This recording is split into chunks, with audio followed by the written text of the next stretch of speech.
Okay, so it seems like Lala has left the comforts of her own podcast and those Amazon Lives she keeps doing, which, by the way, I still don't know how to find those Amazon Lives, but it's okay. One less platform I need to go on.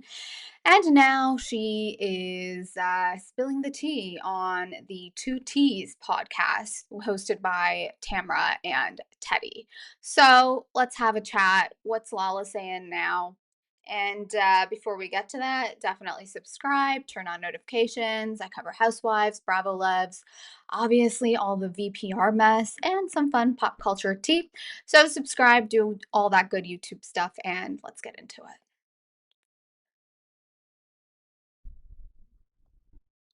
Okay, so recently Lala was on the Two T's in a Pod podcast, which is hosted by Tamra and Teddy, and she is still running her mouth about Ariana. Meanwhile, Ariana has said, what has Ariana said? Not one thing. Not one thing. Guys, I just had my afternoon matcha, so I am a little on edge, I guess. Not on edge. I am a little more energy, I guess. Anyways, so she's talking about how Ariana was gray rocking, still gray rocking, not giving enough. Um, the way she is coming across, the way Lala is coming across on the Two T's podcast, she has a lot of like these one-liners. Like they come across quite rehearsed to me. Even when she's like, you've been gray rocking, like you're still gray rocking. I forget verbatim, and she's just like, you're gonna need to give us a little bit more.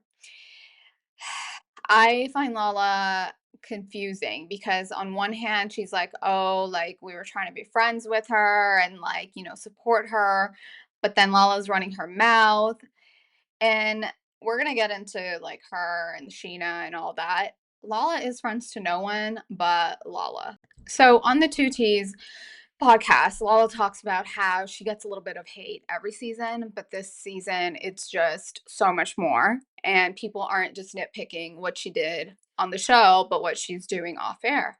Well, yeah, on the show, you presented yourself one way in front of Ariana's face, but then acted another way. And then you got mad at one of your cast members because she wasn't giving what you thought she needed to give. And then in terms of off the show, you are yapping your mouth on your own podcast and on any platforms that you can to make a quick buck, make more merch, whatever it is. So I don't know. I feel like that tracks.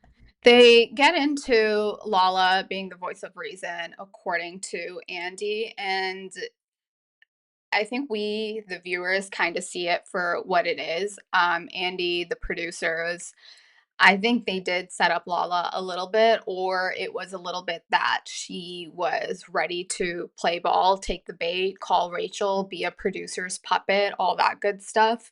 So I don't know, maybe the producer's lens was different and they saw Lala from a different point of view, but then what we, the audience, saw, we were like, how were you the voice of reason? To what extent? Whose voice of reason? So I don't know. I feel like she is kind of like not accepting the fact that she was a producer's puppet, or maybe she doesn't want to be honest with us about it because at the end of the day, she relies on this paycheck to pay for her livelihood and her family and all that good stuff. So if she doesn't want to admit it, that's her prerogative. They also get into the fact that Ariana, obviously, like, what was it, like March 1st, March 3rd, early on in March, the whole scandal of it happens. And then, like, 10 days later at a wedding, Ariana meets Dan. And then it just seems like from the outside, Ariana has a new man. And I'm going to give it to Lala. I understand how it looks weird, okay? You were with someone for 9 years. Granted, you got cheated on, very devastating. And then all of a sudden, you're with this new man. The optics are not the greatest for Ariana. Let's just call it what it is. I'm gonna give this one to Lala. But at the same time, I think for Ariana, it's kind of like a shoulder to cry on, or maybe someone she's getting to know over time.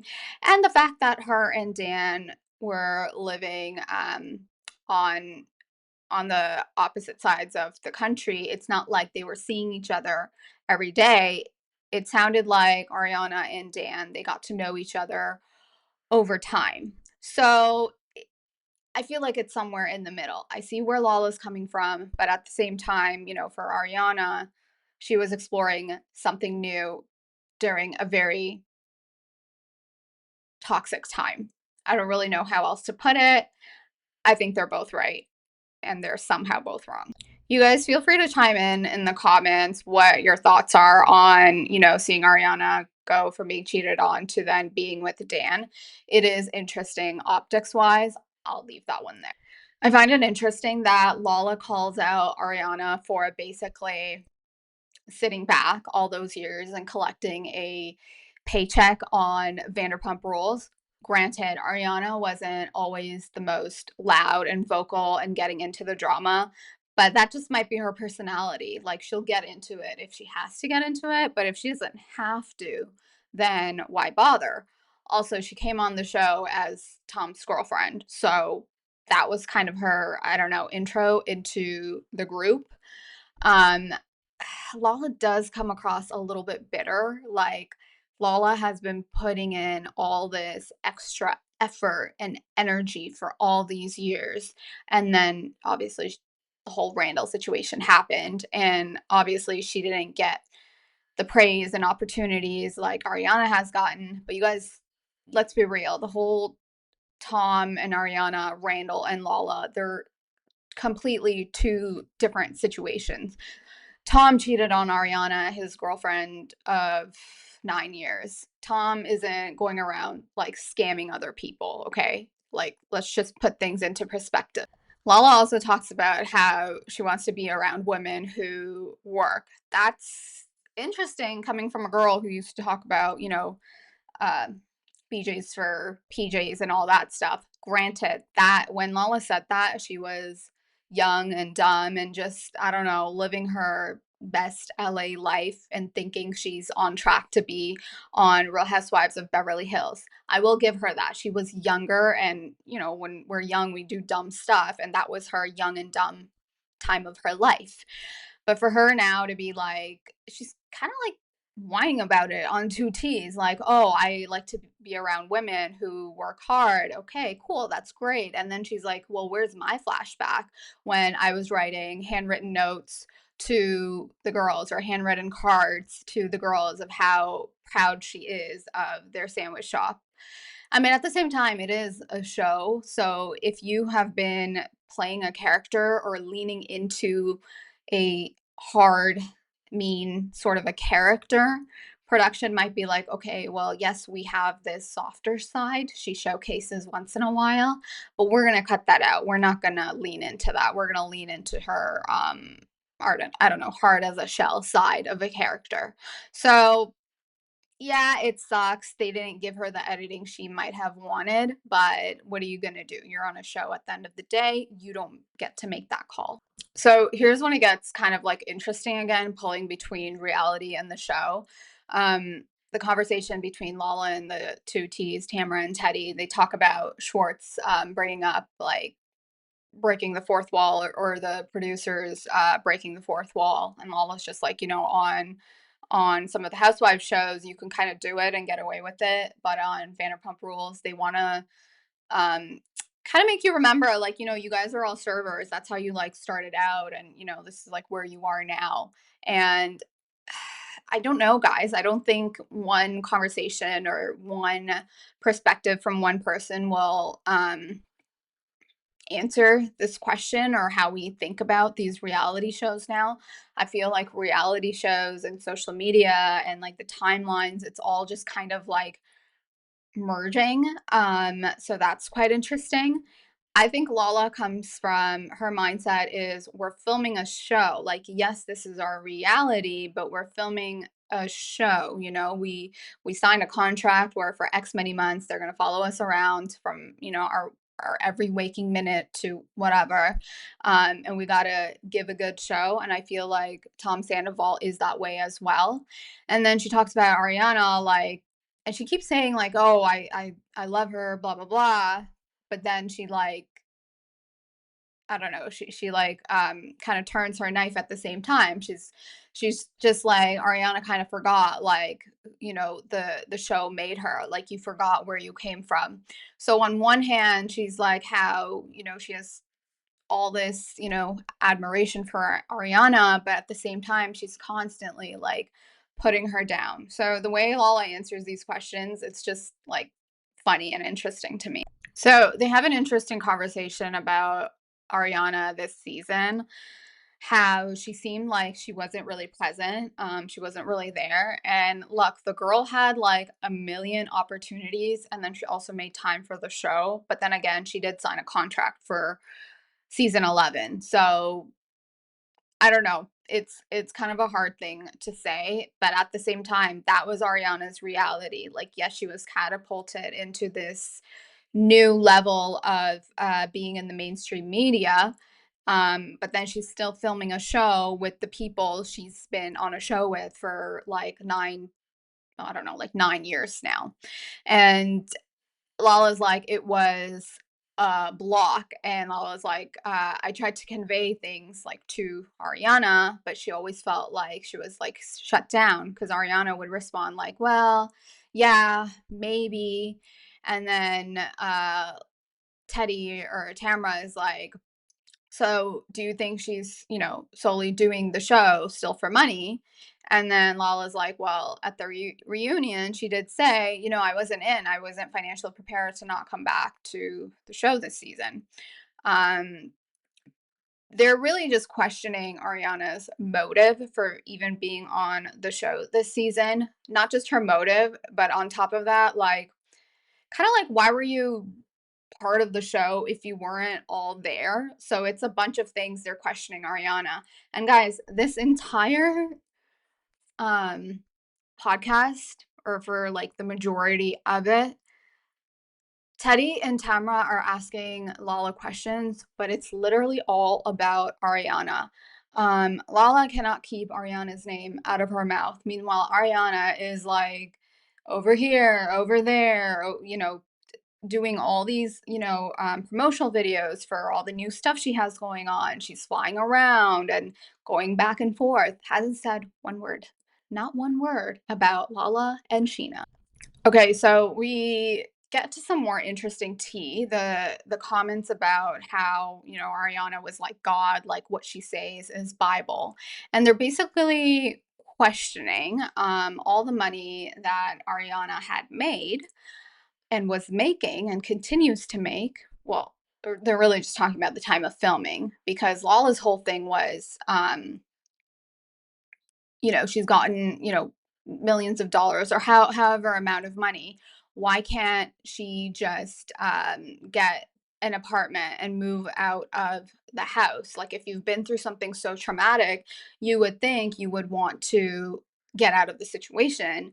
But in Ariana's case, she was just kind of like cooped up in her room with all her stuff, even though from the outside world, it appears that she has all this money and she could just move out. So Lala's basically like, I've never in my life seen someone who gets cheated on and suddenly becomes God. Her word was Bible. Nothing was questioned. I can't afford it. Oh, okay, that makes total sense. No, I have questions.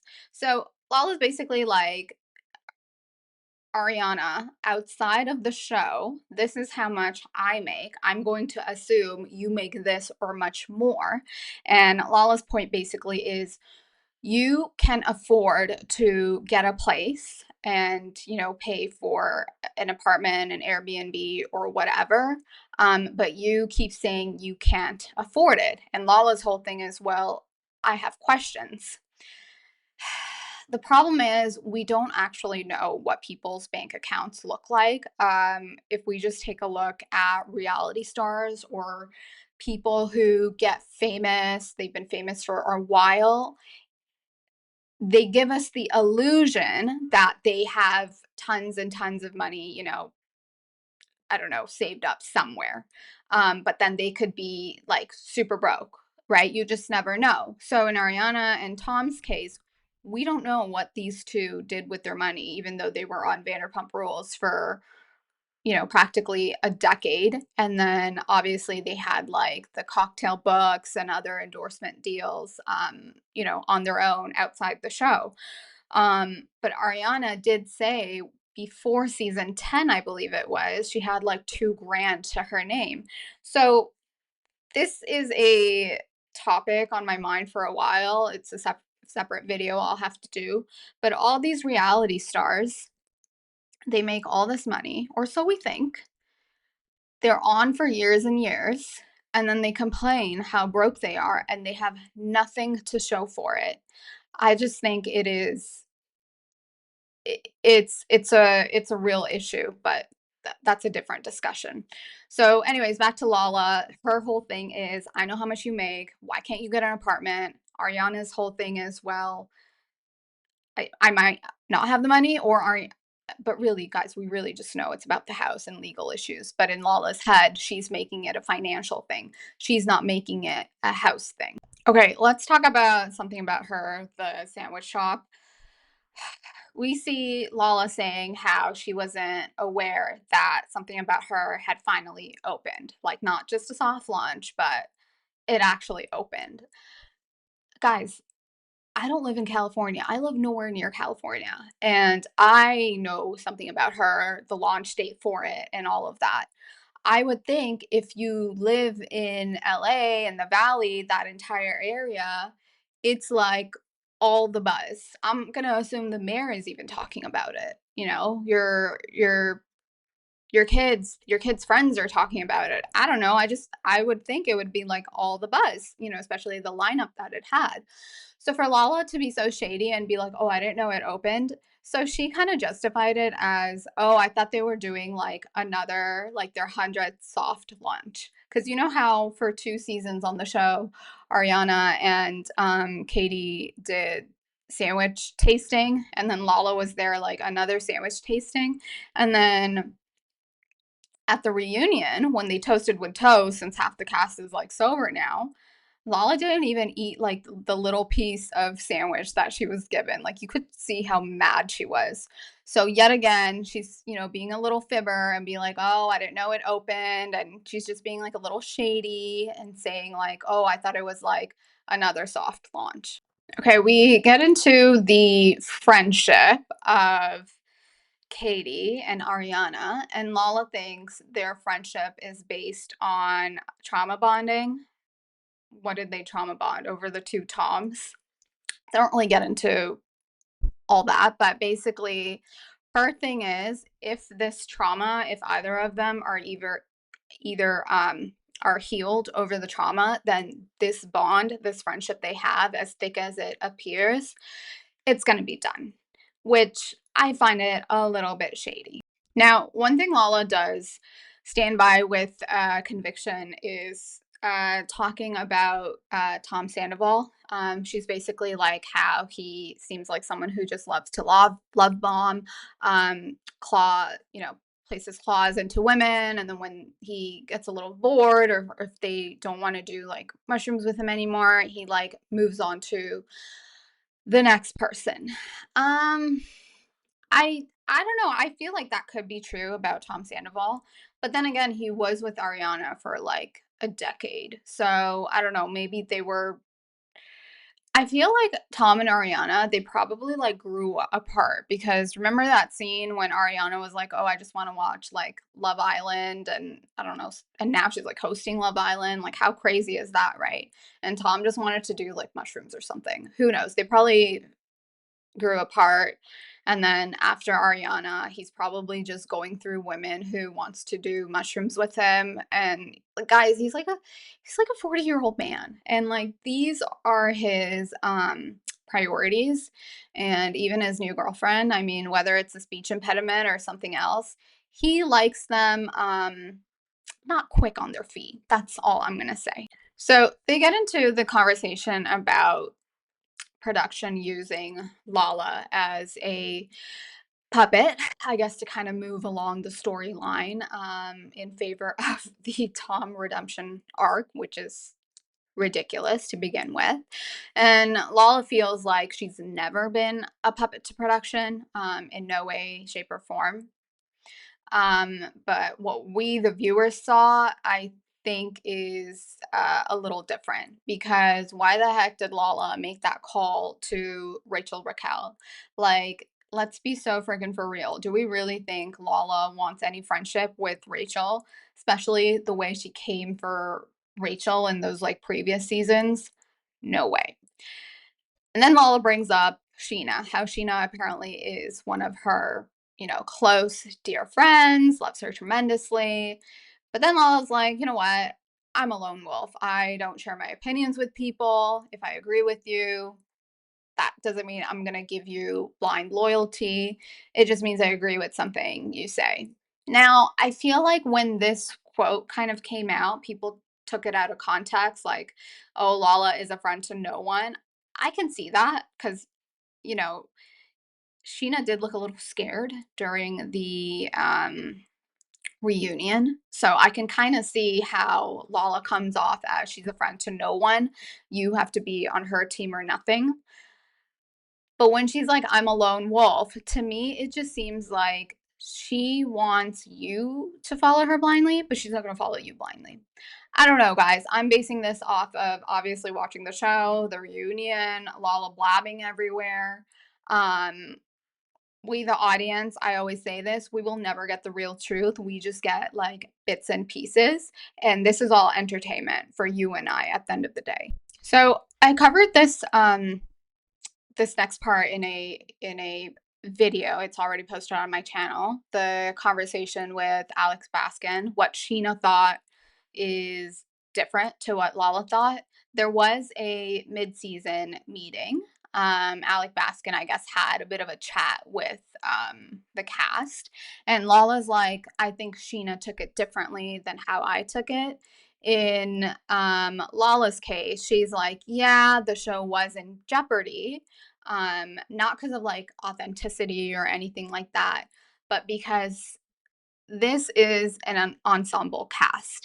And in order for an ensemble cast, the entire ensemble needs to be talking to each other and interacting.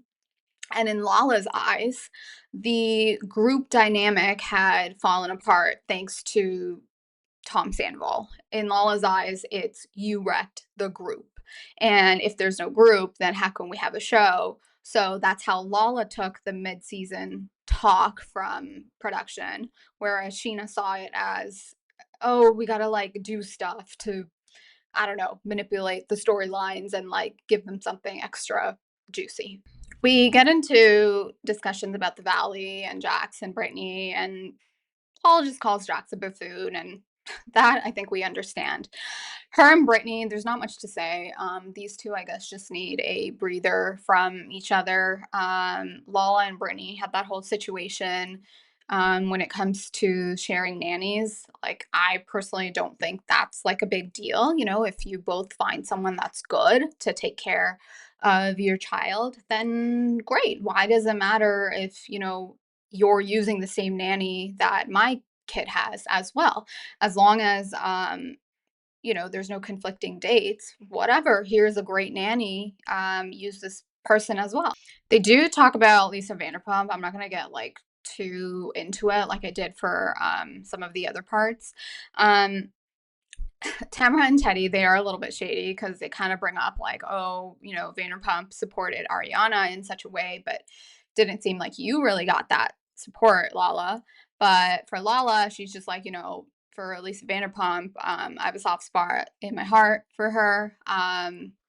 During season 10, even though it was like quite tough for me when my life went south, she reached out to me and make sure I was like hanging in there. And part of the stuff she's talking about is also like the pandemic and stuff and what she went through, which I think a lot of people went through, where you just didn't know how you were going to pay the bills and stuff. So she also talks about that, how thank goodness for her own mom for like saving up. So she always feels like the underdog. So even if Lisa Vanderpump doesn't give her the same, I guess, the same way Lisa Vanderpump stood up for Ariana, even if Lala didn't get that through her Randall situation.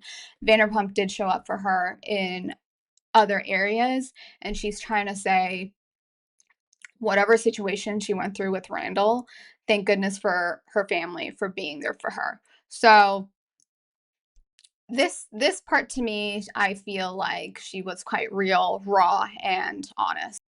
They get into the send it to Daryl merch. The way she answered it, I personally found it a little bit confusing. If you guys want to listen to it and chime in the comments and provide some more clarity, great. Because us, the viewers, how we saw it is send it to Daryl merch paid for her Palm Springs home. Like, oh my God, this girl just got her down payment thanks to all the send it to Daryl merch and all the send it to Daryl merch. Obviously, that came about thanks to the situation from Sandoval. This is the part that kind of got a bit confusing. Apparently, I guess her accountant or business manager, whoever, they told her, hey, like, you shouldn't really be purchasing this home in Palm Springs. But according to Lala, she already had that money for the Palm Springs home. And buying that Palm Springs home was going to kind of like set her back financially. And then she told her business manager, don't worry. And then she got the money from Send It to Daryl merch to replenish whatever, I don't know, account she took it out of. To me, it just tells me, I guess she had some sort of savings in order to buy the Palm Springs home. And then the Send It to Daryl merch coming in kind of gave her that confidence to buy the Palm Springs home. Like if she didn't have the Send It to Daryl merch, she would have still been able to buy the Palm Springs home, but it would have been it would take her a very long time to replenish the savings, is how I'm reading it. I could totally be wrong, guys. If I am, let me know in the comments. But the way she explained it, that's kind of how I took it. So Lala does clarify the crass comment she made about Teddi and not Teddi, Kyle and Mauricio from Real Housewives of Beverly Hills, how she made that comment about them two faking a separation for a storyline. How I'm reading it is, or the way Lala said it to me, she was like being sarcastic. I don't think she really meant that Kyle and Mauricio were I don't know, showcasing a separation for a storyline.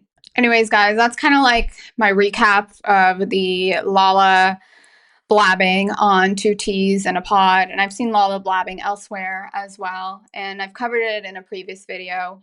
This is just a little lull for Lala. I'm sure we'll see her get back up in our good graces if she ever stops talking. But then again, if Lala stops talking, I think that's when we should all be concerned.